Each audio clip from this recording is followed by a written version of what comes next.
여러분 안녕하십니까? 의정돋보기의 임평순입니다.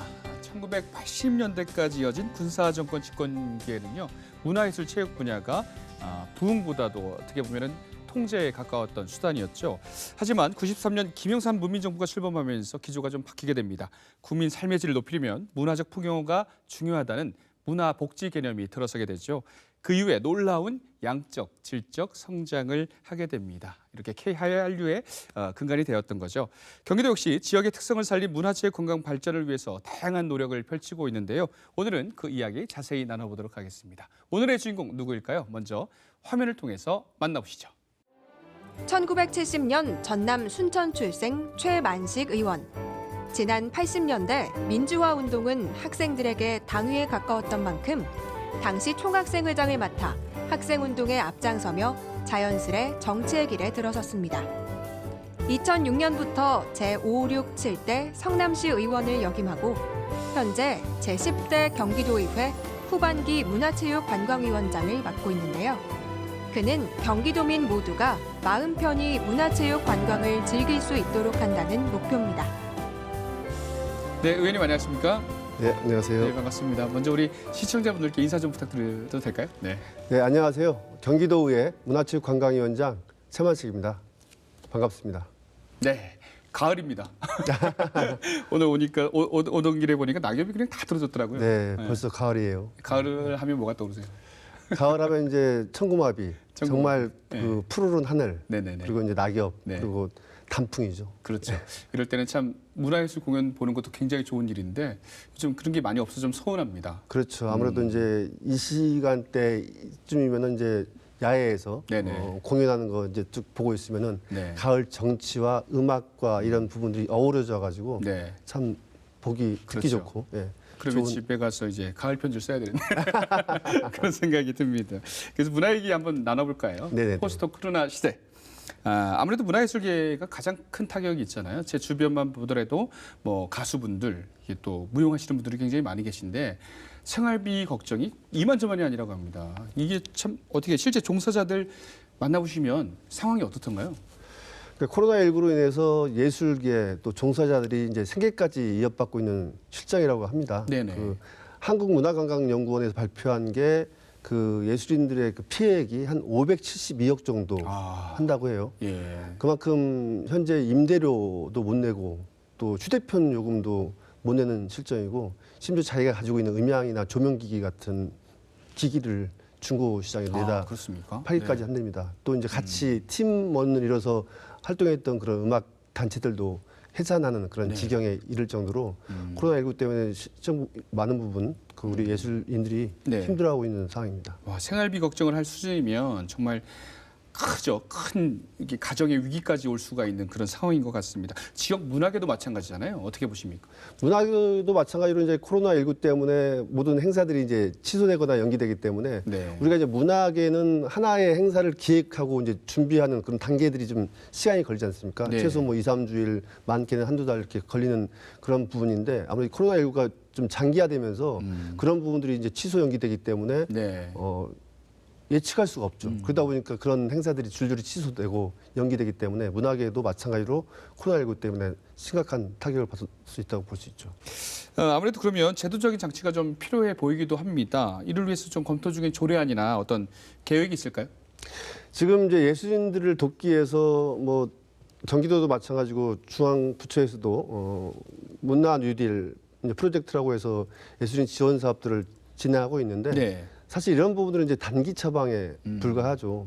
실질적으로 이제 예술이 공공재이지 않습니까? 네. 이 예술을 통해서 사실 예술을 하시는 분들도 그 나름대로의 즐거움을 느끼지만 실질적으로 우리 국민들이나 도민들이 예술을 통해서 더 많은 그 즐거움을 느끼고 있기 때문에 네. 예술은 어떻게 보면 공공재라고 할 수 있기 때문에 이 공공재를 생산하고 있는 예술인들에 대한 근본적인 처방이 필요하다. 그 부분이 뭐냐면 네. 예술인 기본소득이 도입이 돼야 한다. 예술인 기본소득.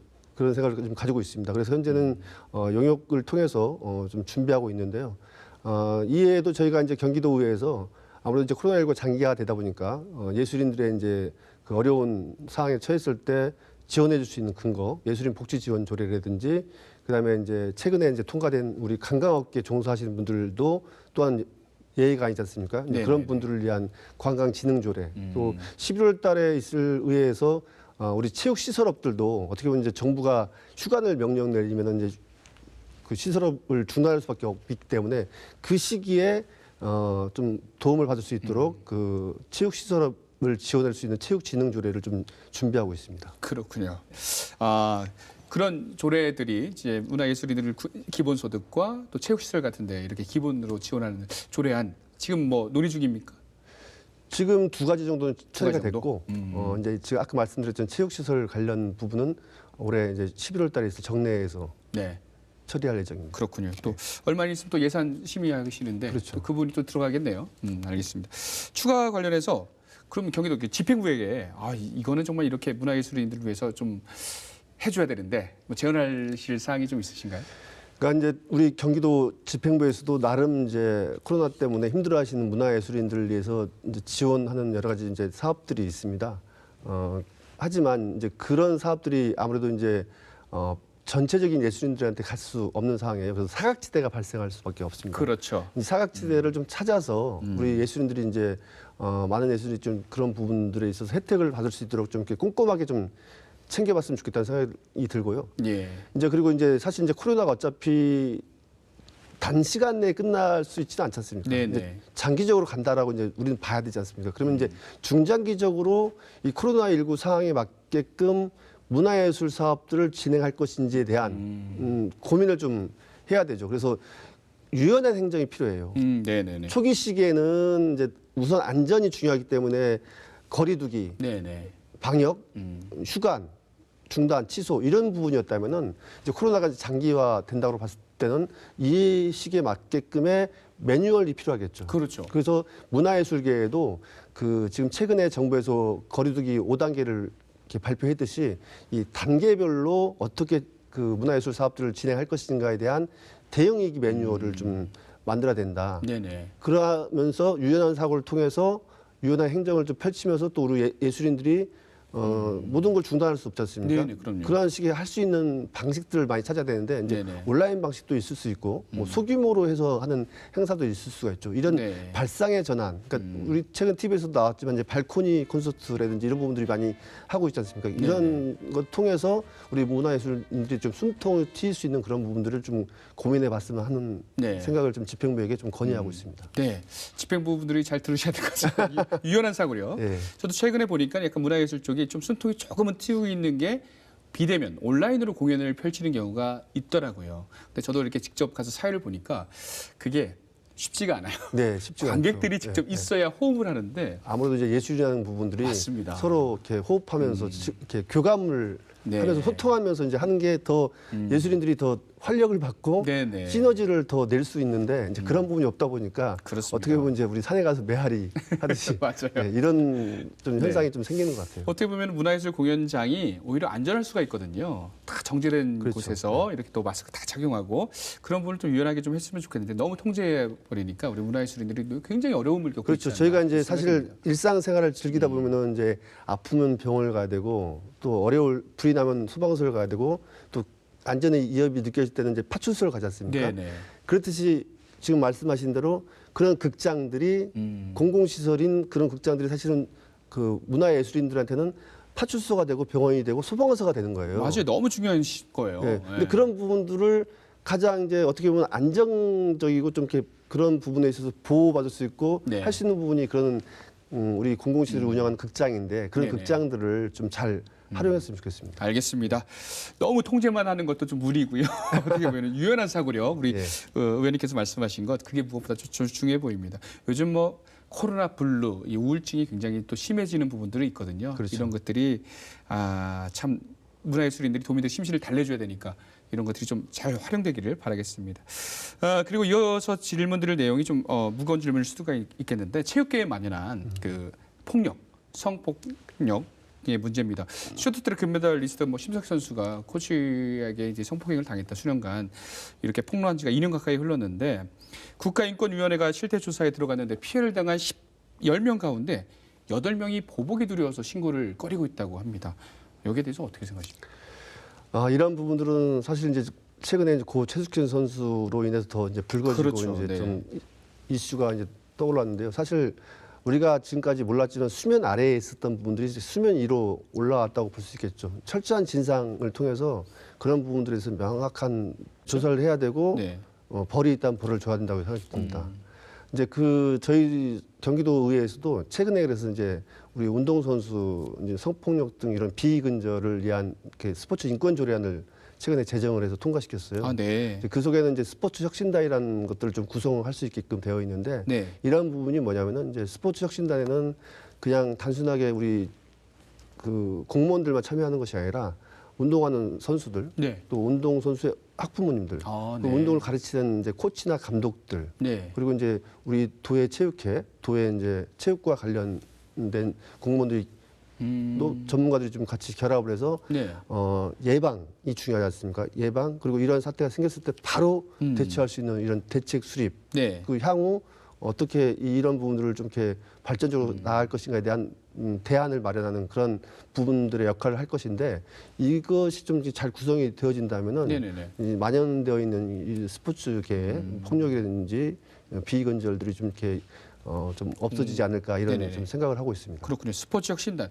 현장에서 직접 물어보겠다는 거잖아요. 그렇죠. 선수들이 참여해보고 같이 하는 거죠. 네네네. 예. 그냥 탁사 행정이 아니라 그렇죠. 선수들이 뭐가 예. 필요한지, 예. 코치들이 뭐가 필요한지, 학부모들이 평상시에 선수들한테 계속적으로 이렇게 관심을 가져줘야지 네네네. 이런 얘기들이 나오거든요. 맞아요. 근데 이런 얘기 없이 쭉 가다가 네네. 어느 순간 터져버리면은 사실 이 골물대로 골마 있기 때문에 그때 맞습니다. 도려낼 수밖에 없는 상황이 생기니까 그 전에 네네. 굶기 전에 네. 우리가 약을 바르듯이 그렇게 좀 해야 되지 않을까 이런 생각이 듭니다. 특히 10대 청소년들 그 운동선수들이 만약에 그렇죠. 아까도 말씀드렸지만 10명 가운데 8명은 아우 만약에 보복이 두려워서 그런 거 있잖아요. 왜냐하면 학생들 같은 경우는 쭉 운동을 해야 되지 않습니까? 맞아요, 그럼 맞아요. 이 부분이 사실 아시다시피 초, 중, 고 이제 실업 예, 사회에 예. 나가는데 예, 예. 쭉 연결되어 있어요. 맞습니다. 그럼 중간에 이런 부분들을 이제 폭로하거나 하게 되면은 어떻게 보면 스포츠계에서 왕따라든지 이렇게 버림을 받을 수밖에 없기 때문에 쉬쉬하고 또 부모님들도 아이의 아픔을 알지만 그렇죠. 함부로 이렇게 나서기도 어렵고 네네. 그런 상황이거든요. 그동안에 골맞던 게 이번에 좀 터진 게 아닌가. 이 치료를 잘 해야지 재발을 그렇죠. 막을 수가 있잖아요. 알겠습니다. 체육의 꿈나무들이 멍들면은 뭐 국가의 체육의 미래도 없는 거죠. 그렇죠. 아무리 운동만 잘하면 뭐 합니까? 맞습니다. 예. 특히 이제 체육하면 경기궁도 경기도거든요. 경기도죠. 그래서 전국에서 부분, 매번 1등하고. 우리가 18연패도 하고 했기 때문에 예. 그런 부분에서 경기도가 좀 으뜸적으로 좀 치고 나가는 것이 네. 중요하다고 생각합니다. 알겠습니다. 스포츠 혁신단 앞으로도 예방 활동 잘 펼쳐주시길 바라고요. 지역구 이제 살펴보도록 하겠습니다. 아무래도 성남이 이제 지역구인데 성남의 최대 현안이 무엇보다 이 특례시예요. 특례시를 굉장히 찬성하는 지자체장도 있고 네. 또 반대하는 분들도 있고 제가 이런 걸로 알고 있습니다. 어떻게 뭐 추진되어야 한다고 보십니까? 이제 특례시라는 부분들은 이제 광역하고는 좀 차이가 있는데 예. 이제 또 이제 기초하고도 좀 차이가 있는데 이제 정부에서는 이제 인구 100만 이상 되는 이제 그 기초 자치단체 중에서 좀 광역 행정을 이임받아서 나름대로 좀 이렇게 특례적으로 이제 운영할 수 있도록 하는 지침을 이제 지방자치법 개정안을 통해서 발표를 했는데 이제 최근에 또 이제 바뀌었어요. 인구 네. 100만에서 인구 50만 이상인 시도 그 그렇군요. 특례시 명칭을 예. 부여할 수 있도록 되어져 있는데, 그러니까 이렇듯이 단순하게 인구 100만 명만 가지고 이런 특례시 기준을 한다는 것은 사실 지방분권 취지에 맞지 않다고 봐요. 왜냐하면 성남시 같은 경우는 100만이 좀 안 됩니다. 네. 98만 정도 되는데 2만이 부족해요. 네. 근데 행정수요는 140만이에요. 행정 수요가요. 행정수요가. 왜냐하면 거기가 이제 판교가 있고 그렇죠. 이제 아무래도 이제 교통의 요지이기 때문에 사람들이 지나가면서 다 그쪽에서 행정을 봐요. 그러니까 낮에 정주되어 있는 인구수가 140만이라고 보면 되는 거죠. 아 그렇군요. 근데 실제 이제 주민들 쪽 거주된 주민들로만 보면 98만이기 때문에 애초에 발표했던 지방자치법에 보면은 성남시는 이제 배제될 수밖에 없는 상황인데 그렇죠. 이제 단순한 인구수만 바라볼 뿐이 아니라 이런 행정 수요 또 복지 요구 이런 부분들을 좀 다양한 기준을 좀 가지고 특례시를 부여해야지 네. 찬반의 의견이 좀 이렇게 교차점을 통해서 좀 해결책이 나오지 않을까 이런 생각이 듭니다. 그렇군요. 주소지 등록으로 하면 98만. 근데 실제로 수요는 140만. 수요는 140만 정도. 네. 판교 일대가 어마어마한. 그렇습니다. 예, 한 광역시의 어떤 뭐라고 하지? GDP보다 네. 더 능가한다고 제가 들었거든요, 사실. 성남이 어떻게 보면 경제적으로 이제 와, 모든 그렇죠. 부분이 다 거기서 나온다고 볼 수 있죠. 그래서 이런 어떤 실질적인 기준이 더 많은 데서 추진이 돼야 된다. 특례시는. 그렇죠. 앞으로 특례시가 어떻게 될까요? 진짜 이게 실제로 구성이 될까요? 아무래도 이제 그 지금 사회자께서 말씀하셨지만 찬반 의견이 좀 팽팽해요. 팽팽하더라고요. 그래서 네. 제가 이 부분은 보니까 이제 대충 들은 얘기가 좀 이번 지방자치법 개정안에는 좀 특례시를 좀 이렇게 별도로 떼어내서 다른 지방자치법 전부 개정안에는 좋은 내용이 있기 때문에 네. 이 특례시 때문에 이 부분을 법안을 계속 계류할 수 없기 때문에 아. 좀 따로 떼어넣어서 지방자치법 전부 개정안 통과시키고 특례시 부분은 별도로 좀 더 그렇군요. 숙성시키자라는 의견들이 좀 있는 것 같아요. 아직까지 좀 개인적으로는 시간이 좀 걸릴 것 같네요. 네. 알겠습니다. 좋은 제도면은 뭐 해도 되죠. 예, 시민을 위해서 알겠습니다. 또 다른 그 도심들과 마찬가지로 성남 역시 원도심과 또 신도심이 있어요. 균형 발전 문제가 크잖아요. 어떻게 보십니까? 네, 아무래도 이제 성남 태생은 사실 원도심에서부터 시작했다고 볼 수 있는데 그렇죠. 네. 지금 그래도 이제 성남에는 원도심에 대한 재개발 재건축 사업이 꾸준하게 좀 진행되고 있습니다. 그래서 지금 어느 정도 이제 분당, 판교, 위례 이제 원도심이 이제 존재하는데 재개발 재건축을 통해서 좀 주거 환경이 좀 많이 개선되어져 있기 때문에 네. 좀 그런 부분들은 좀 해소가 되어져 가고 있는 것 같아요. 그렇군요. 뭐 신도심이라고 하는 분당이나 뭐 판교는 워낙에 성장을 잘해가지고 원도심이 어떤 균형 발전만 잘 신경 쓰면 될 것 같습니다. 네. 자, 기초의원으로 오래 계셨기 때문에 뭐 아는 만큼 보이죠. 성남 줄걸 트고 계시니까 얼마 전에는 이제 고등동 소방 안전센터가 착공식이 있었다고요. 네. 저희 이제 촬영팀이 한번 동행해서 취재를 해봤는데 자 어떤 내용인지 화면을 통해서 함께 보시죠.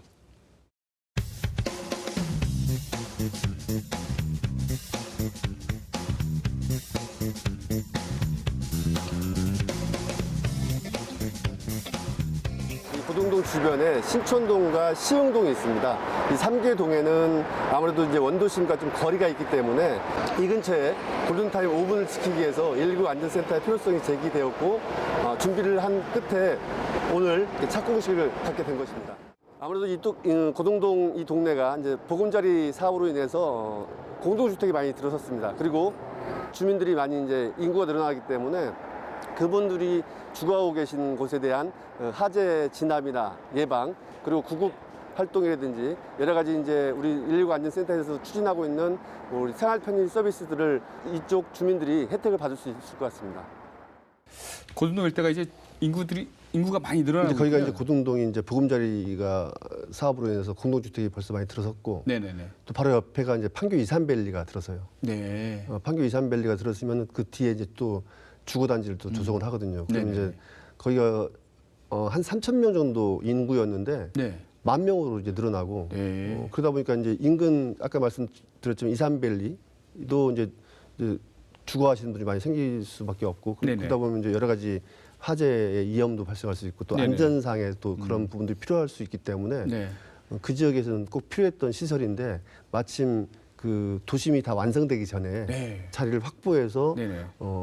저렇게 센터를 만들 수 있다는 건 좀 이렇게 의미가 있다고 볼 수 네, 있습니다. 저도 영상 보면서 네. 지금까지 인터뷰하면은 너무 없어서 설치한 경우가 굉장히 네. 많거든요. 그렇죠. 그런데 그러다 보면 예. 이제 뭐가 문제냐면은 네. 부지 찾아야 되죠. 부지 찾으면은 부지값이 이제 너무 높죠. 급상승해 있어요. 예, 그러면 예. 이제 예산이 또 문제가 되는 거예요. 근데 저 상태는 네네. 이제 개발 단계이기 때문에 거의 원형 값으로 이제 그렇죠. 예. 매입을 할 수 있기 때문에 예산도 절감될 수 있고 네네. 또 부지도 적재적소에 딱 배치시킬 수가 있죠. 네, 무엇보다 안전이 중요한데 주민분들 반응이 굉장히 좋으시겠어요. 그렇죠. 네. 네. 기뻐하실 것 같습니다. 아무 옆에 그런 게 있다는 것은 네. 되게 좀 편안함을 줄 수가 있지 않습니까? 발빠른 행정.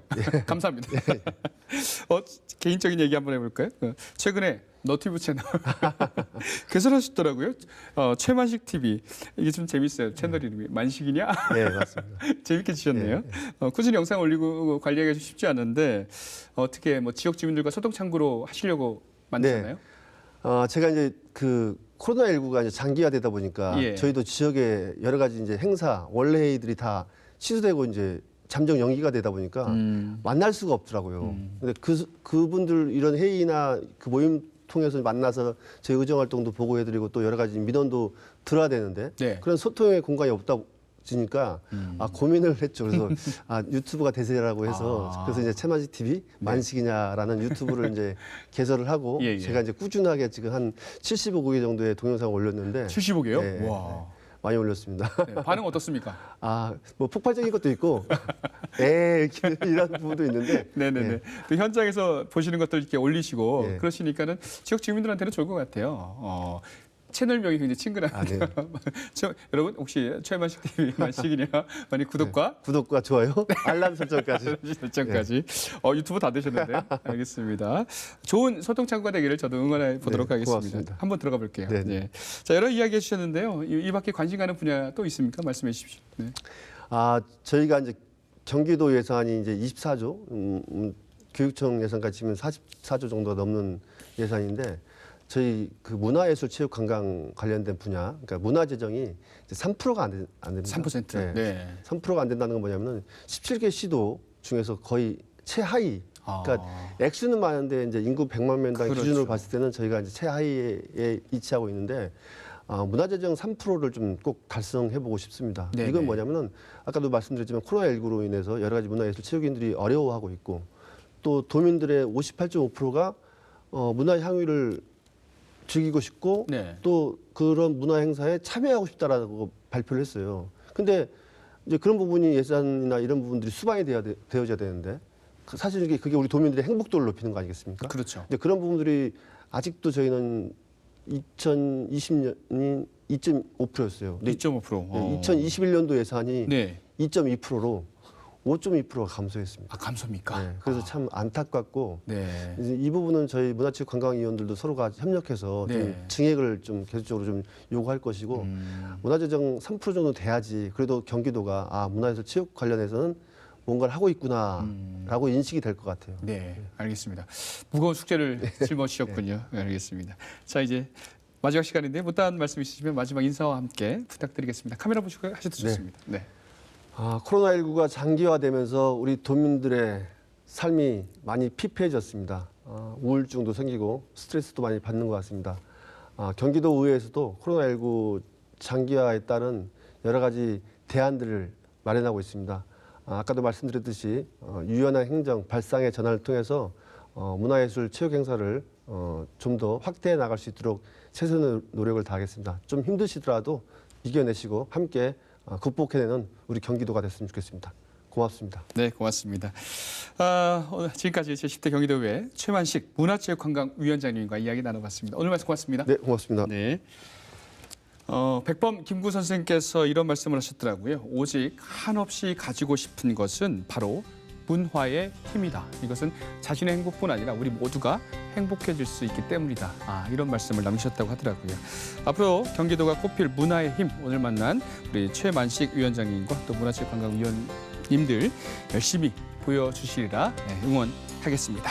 네, 의정특보 오늘 여기까지입니다. 시청해주신 여러분 고맙습니다.